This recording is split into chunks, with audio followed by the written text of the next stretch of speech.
Bismillah. Great pen for just 10 taka. The pens are really nice and high quality. High quality. I think most of the pens are imported from India. Imported from India. Wow, what a nice color combination. What a nice color. Such a pen can cost up to 100 taka to buy from any shop.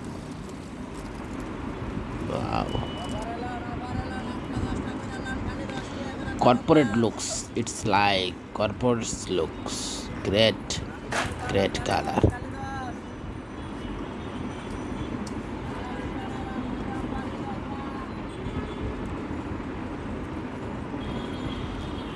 This is also great.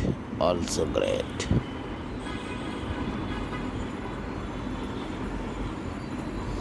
Price only 10 taka. Only 10 taka. These pens were made by various medicine companies to promote their products.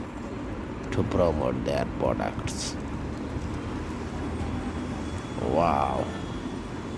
What a nice pen. Excellent. Excellent in quality. This is also nice color. There are some pens that cost a lot more. These are a bit more expensive. Thanks for watching.